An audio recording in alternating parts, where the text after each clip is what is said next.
बिस्मिल्लाहिर्रहमानिर्रहीम। अस्सलाम वालेकुम स्टूडेंट्स, उम्मीद है आप सब खैरियत से होंगे। आज की वीडियो 9th क्लास के साइंस मैथ की है और इसमें हम रिव्यू एक्सरसाइज 1 को डिस्कस करने वाले हैं। काफ़ी दिन से एक्सरसाइज जो थी ये पेंडिंग पे थी, तो इसके एक्सरसाइज का क्वेश्चन नंबर 1 हमने पहले से कर लिया, यानी कि जो MCQs थे वो हमने पहले ही कर लिया। आपको वीडियो मेरे चैनल पर मिल जाएगी, आप लोग प्ले लिस्ट में जाकर देख सकते हैं। 9th न्यू मैथ के लिहाज से एक प्ले लिस्ट बनी हुई है। चलिए वीडियो स्टार्ट करने से पहले अगर अभी तक आप लोगों ने मेरे चैनल को सब्सक्राइब नहीं किया तो काइंडली इसको सब्सक्राइब कर दें और वीडियो को लाइक लाजमी कीजिएगा, और अगर आपको वीडियो अच्छी लगती है तो अपने फ्रेंड से शेयर करें। क्वेश्चन नंबर 2 से लेकर क्वेश्चन नंबर 10 तक हम इस वीडियो में डिस्कस करने वाले हैं, तो एंड तक आप लोगों ने बने रहना है। कोई चीज़ समझ नहीं आई तो आप लोगों ने कमेंट सेक्शन में मुझसे पूछनी है। Question number 2 is about A, B and C given है, हमने वेरीफाई करना है ये वाला लॉ। ए है हमारे पास लेफ़्ट डिस्ट्रीब्यूटिव लॉ यहाँ पर लिखा हुआ है, और यहाँ पर राइट डिस्ट्रीब्यूटिव लॉ है। ये हमने ABC की वैल्यू लगानी है। चलें इस क्वेश्चन की स्टेटमेंट की तरफ चलते हैं, सॉल्यूशन की तरफ चलते हैं। इसमें हमने लेफ्ट हैंड साइड और राइट हैंड साइड की वैल्यूज़ पुट करनी है दोनों साइड पे। तो वैल्यूज़ जो पुट हो जाएंगी तो फिर हमारे पास आंसर अगर दोनों साइड का सेम आ जाता है तो हम प्रूव कर देंगे। इसी तरह के क्वेश्चन नंबर 3 भी सेम इसी तरह इन दोनों को हम डिस्कस करने लगे कि associative property of the real number with respect to addition and multiplication हमने एक्सप्लेन करनी है। ठीक है, ये हम देखेंगे जब हम ये करते हैं। पहले तो हम आएंगे क्वेश्चन नंबर 2 के ऊपर। क्वेश्चन नंबर 2 है हमारा, वैल्यूज गिवन है A, B एंड C की। लेफ्ट हैंड साइड और राइट हैंड साइड दोनों इकट्ठे ले रहे हैं। लेफ्ट साइड पे लेफ्ट हैंड साइड और राइट साइड पे राइट हैंड साइड। A की जगह पे 3/2, B की जगह पे 5/3 और C की जगह पे 7/5 लगा दिया। और A की जगह 3/2, 5/3, 3/2, 7/3, ये 7/5 ये वैल्यू लगा दी हमने वैल्यू। इधर अंदर हमने एलसीएम लेना, पहले लेफ्ट साइड को डिस्कस करते हैं फिर राइट साइड को करेंगे। 3 और 5 का एलसीएम हमारे पास आ जाता है 15। अगर किसी को एलसीएम नहीं लेना आता तो मैं आपको याद करवाती चलूँ कि इस तरह से हमने प्राइम फैक्टराइजेशन असल में करनी होती है इकट्ठी, जो कि हम कहते हैं इसको एलसीएम। ठीक है, तो ये 3 1 ज़ार 3 और 5 1 ज़ार 5 इस तरह से आ जाती है। तो 3 5 ज़ार 15 नीचे आ गया। अब 5 के टेबल में 15 कहाँ पे आता है? 3 पे। 3 7 ज़ार 21। 3 के टेबल में 5 पे। 5 3 ज़ार 5 5 ज़ार 25। 25 और 21 ऐड अप करके 46 बनेगा और नीचे 15 आ रहा है। अब ये बाहर 3/2 मल्टीप्लाई हो रहा है। 2 1 ज़ार 2, 2 2 ज़ार 4, 2 3 ज़ार 6। ये हमने कटिंग कर दिया, हमारे पास आंसर आ गया है 3 इंटू 23/15। अब 3 और 23 को आपस में मल्टीप्लाई अगर करेंगे तो आंसर आ जाएगा 3 3 ज़ार 9, 3 2 ज़ार 6 और 15 नीचे आ रहा है। इसी तरह से ये वाली वैल्यू अगर हम देखते हैं तो इसकी राइट हैंड साइड देखते हैं हम, तो इन दोनों को मल्टीप्लाई करेंगे, इन दोनों को मल्टीप्लाई करेंगे। 3 2 ज़ार 6, 3 5 ज़ार हमारे पास आ जाएगा 15। ठीक है,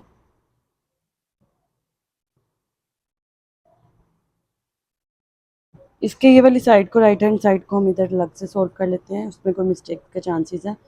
3 3 आपस में कैंसिल आउट हो जाएंगे।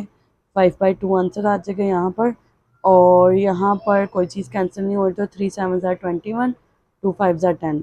नीचे 2 और 10 का हमने एलसीएम लेना है, तो हमारे पास आ जाएगा 2 1 ज़ार 2, 2 5 ज़ार 10 और 5 1 ज़ार 5। 2 5 ज़ार 10, 10 नीचे आ गया। 10 के टेबल में 10 कहाँ पे आता है? 21 पे, 1 पे, तो 21 वैसे का वैसे ही रह गया।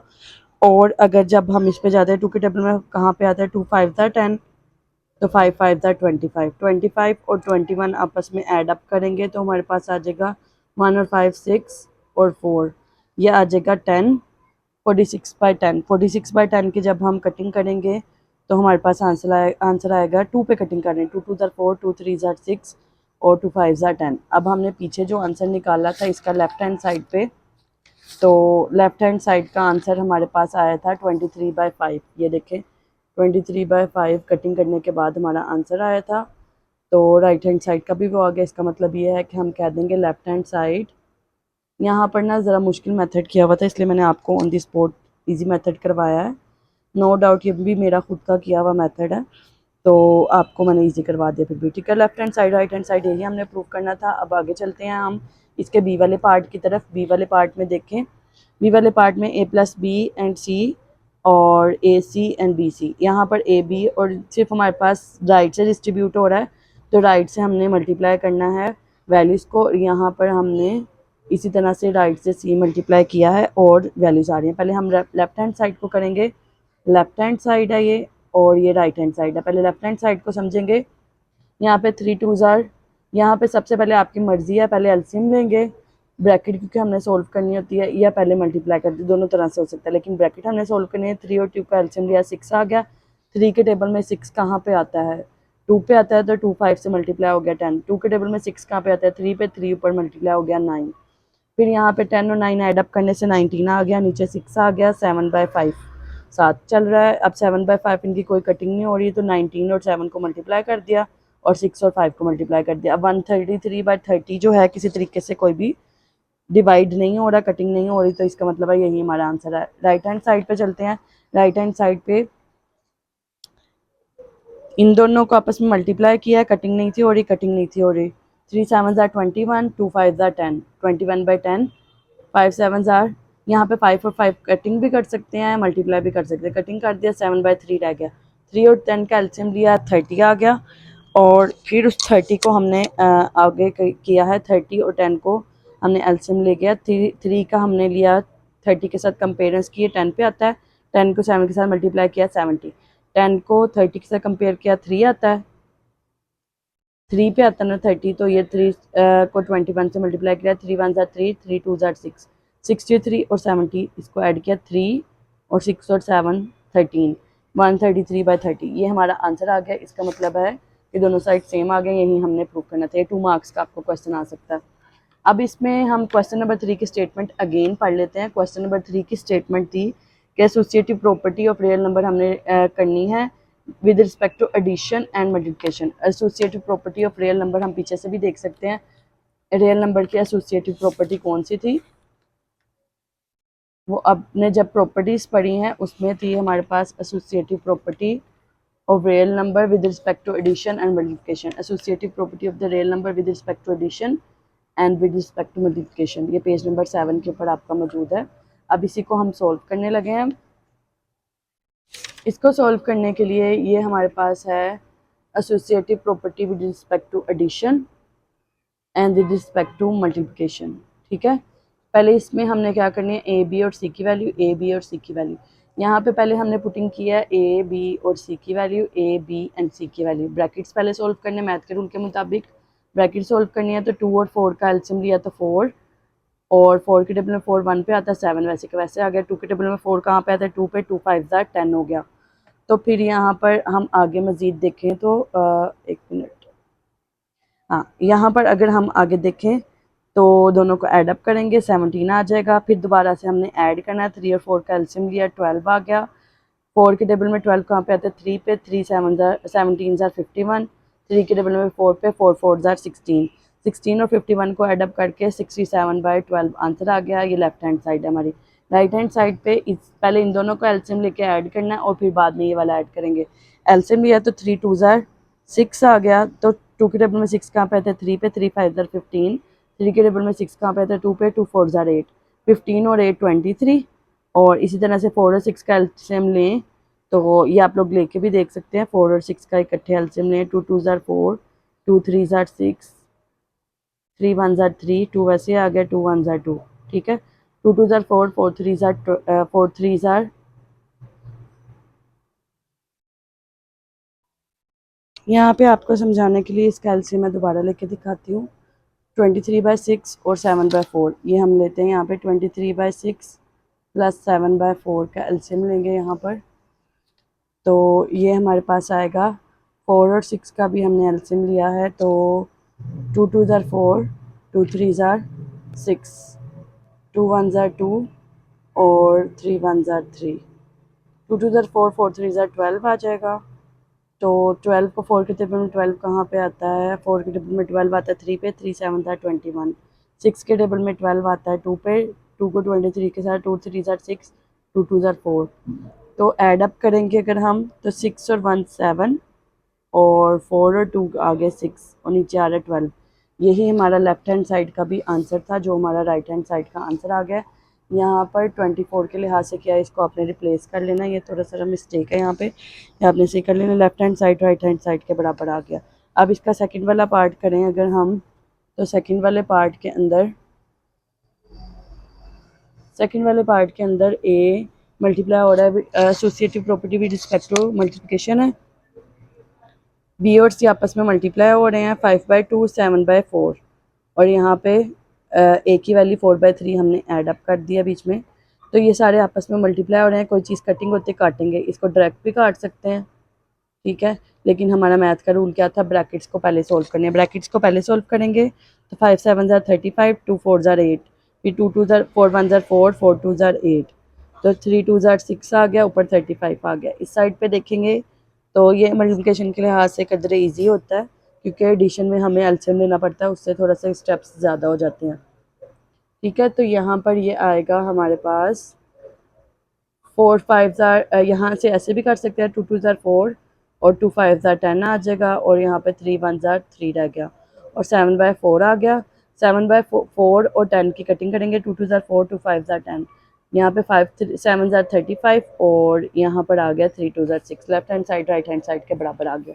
अब नेक्स्ट क्वेश्चन है हमारा कि अगर आपके पास, हमने बताना है कि ज़ीरो क्या है, रैशनल नंबर है कि नहीं, इसको एक्सप्लेन करना है।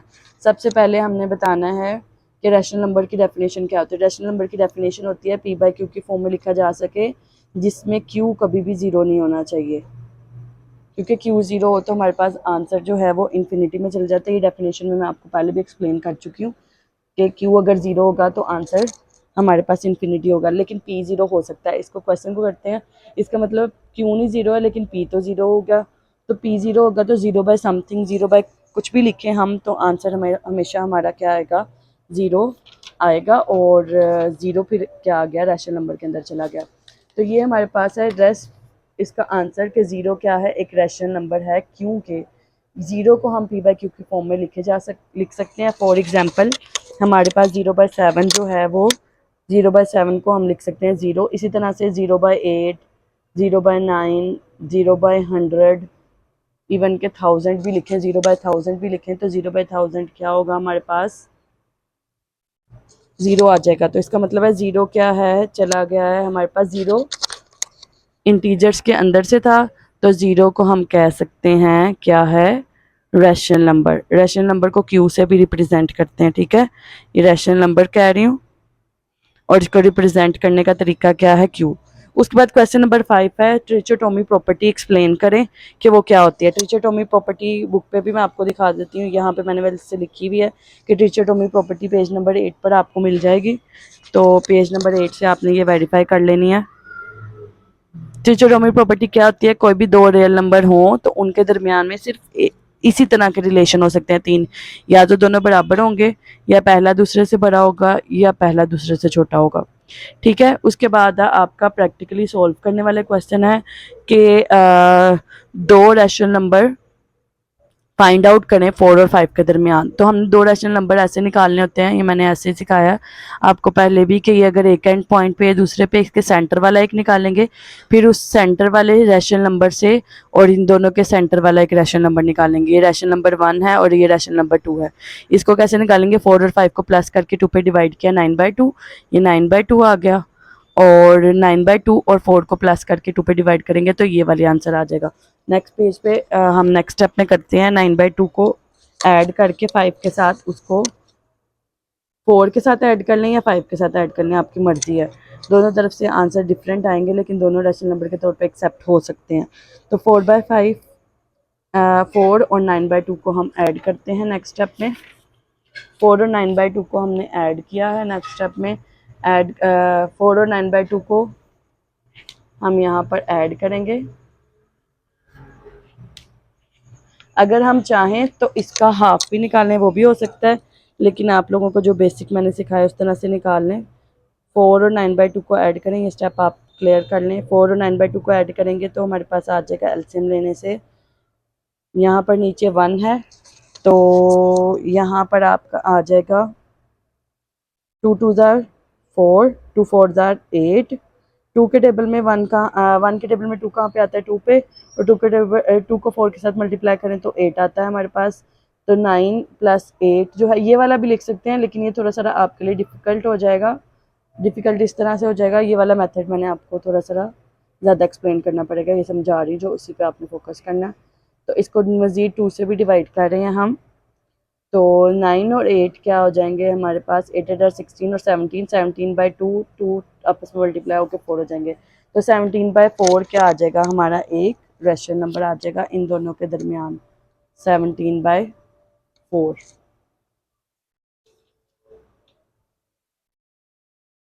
उसके बाद है इस पे आए हम, अगर क्वेश्चन नंबर ये है हमारा question number 7, simplify the following, simplify करना है इसको।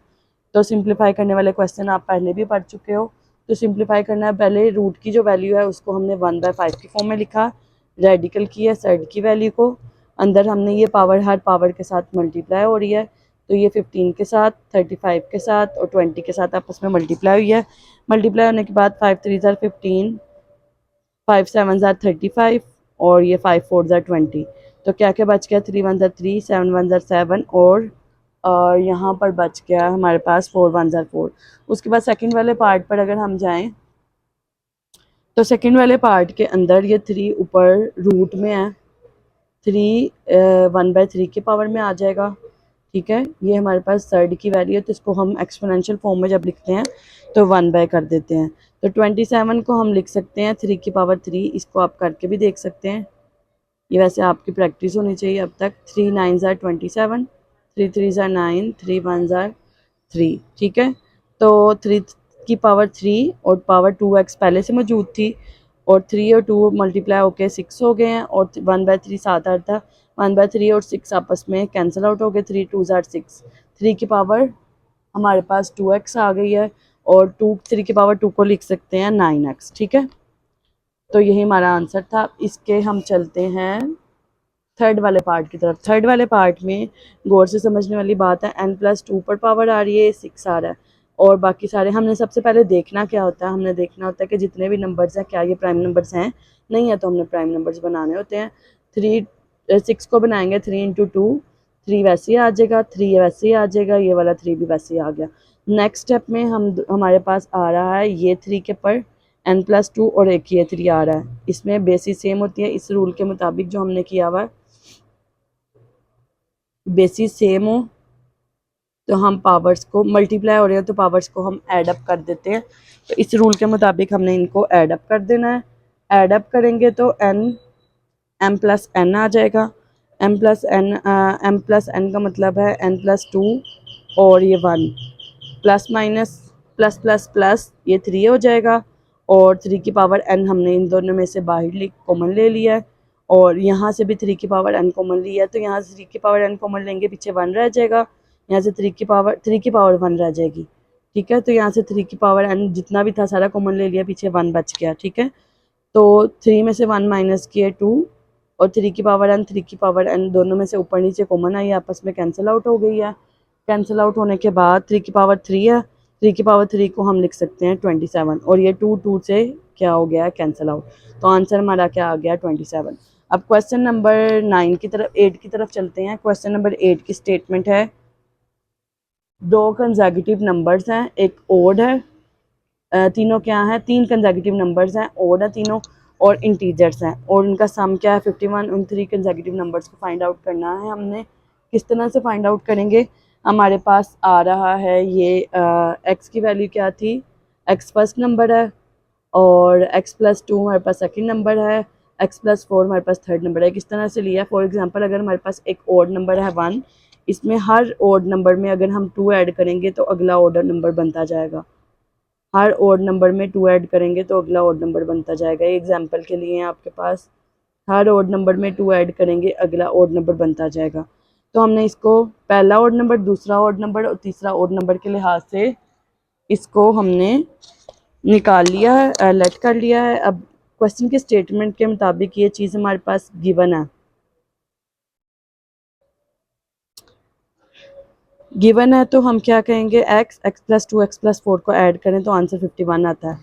x+4 x+2 को ऐड किया 1 2 3 3x, 2 और 6 को ऐड किया, 4 को ऐड किया 6 और 51, ये 6 प्लस था, उधर जाके क्या हो गया हमारे पास माइनस हो गया, और ये -6 जो है, और ये -6 51 में से 6 माइनस किया 45 आ गए हैं, और ये 3 मल्टीप्लाई तो नीचे जाके डिवाइड हो गया, 3 1 ज़ार 3, 3 1 3, 3 5 15, ये हमारे पास 15 आंसर आ गया। अब 15 एक हमारा पहला ओड नंबर आया, इसका सेकंड ओड नंबर निकालने के लिए 2 ऐड करेंगे, ठीक है। और जो भी आंसर आएगा उसमें मज़ीद जो है हम 2 ऐड कर सकते हैं या डायरेक्ट 4 ऐड कर सकते हैं। ये 4 कैसे बनाया था, 2 और 4 ऐड कर रहे हैं। किस तरह बनाया था, पहला ऐड कर बनाएंगे तो 2 ऐड करना पड़ेगा, दूसरा बनाएंगे तो 4 ऐड करना पड़ेगा, 2 + 2 के 2 दफ़ा 2 ऐड करना पड़ेगा। तो क्योंकि हम पहले के लिहाज से बना रहे हैं तो x+4 जो है हमारे पास 15 + 4 19 आ जाएगा। ये हमारा पहला नंबर है, दूसरा नंबर, तीसरा नंबर, ये हमारा आंसर आ गया। अब हम करते हैं क्वेश्चन नंबर 9 को। क्वेश्चन नंबर 9 है, Abdullah packed up 96 balls and place them into 2 buckets. Abdullah ने 96 बॉल्स ली हैं और उसको 2 बास्केट में डाल दिया। एक बास्केट में 28 बॉल्स ज़्यादा हैं दूसरी बास्केट से। How many balls were in the each basket. उन्होंने कहा है कि 2 बास्केट हैं, टोटल बॉल्स जो हैं 96 हैं, एक में 28 ज़्यादा हैं दूसरे से। दोनों में जितनी जितनी आ रही है वो बतानी है। पहली वाली में जो लेट करेंगे हम x लेट करेंगे, दूसरी वाली में x+28, यानी कि उसमें 28 ज़्यादा हैं। तो इसका सलूशन आपके सामने है। फर्स्ट बकेट के अंदर हमने लेट की है x, सेकंड बकेट के अंदर हमने लेट किया है x+28। तो दोनों को ऐड अप करें तो हमने, क्योंकि दोनों उसमें ज़्यादा ना, इसलिए हम कहेंगे कि 28 उसमें ज़्यादा है। पहला और दूसरा मिला के हमारे पास बन रहा है 96। दोनों को ऐड अप करेंगे, x+x 2x, 28 प्लस था, इधर आके क्या हो जाएगा माइनस। तो ये माइनस होगा तो आंसर आ जाएगा 96 में से 28 माइनस किए तो 68। ये 2 मल्टीप्लाई था, नीचे जाके डिवाइड हो जाएगा। और 2 1 और इनकी कटिंग करें, 2 1 2, ये 1 आएगा, 2 3 6, 2 4 8, 34/1 रह जाएगा। तो 34/1 को हम लिख सकते हैं 34। ये हमारी फर्स्ट बकेट थी। और सेकंड बकेट में जो है फर्स्ट बकेट से 28 ज़्यादा हैं तो 28 हम इसमें ऐड अप कर देंगे। तो 34 और 28, 8 और 4 12, 2 1 कैरी, 3 और 2 1 और 5 कितने हो गए हैं 6। ये हमारी सेकंड बकेट के अंदर है। अब हम करने लगे हैं अपना लास्ट वाला क्वेश्चन। लास्ट वाले क्वेश्चन को ज़रा, ये इररिलेवेंट क्वेश्चन है, पूरे चैप्टर में इस तरह के कोई सवाल नहीं है, सिर्फ आपके पास है एनुअल इनकम वाले सवाल हैं, लेकिन इसमें जो फॉर्मूला यूज़ होगा वो अलग से होगा, ठीक है। सबसे पहले है ये वाला, असल में तो ये वाला फॉर्मूला यहाँ पर यूज़ हो रहा है, जो यहाँ पर यूज़ किया गया है हमारे पास। अमाउंट ऑफ प्रॉफिट 100, यहाँ पर अमाउंट ऑफ प्रॉफिट अगर हमने निकालनी हो तो प्रिंसिपल अमाउंट उधर जाके मल्टीप्लाई हो जाएगी, टाइम भी मल्टीप्लाई हो जाएगा, 100 डिवाइड हो जाएगा। ये वाला फॉर्मूला यूज़ हो रहा है। लेकिन इसकी स्टेटमेंट पहले पढ़ते हैं हम। स्टेटमेंट हमें कह रही है कि एक बैंक में उसने 3,50,000 इन्वेस्ट किए थे, जिसके ऊपर उसको सिंपल प्रॉफिट मिला at the rate of 7/1/4 per annum के लिहाज से। रेट 1 हमारे पास क्या है, जो है 7/1/4 आफ्टर 2 ईयर्स, 2 साल के बाद, ठीक है। The rate was increase by 8%।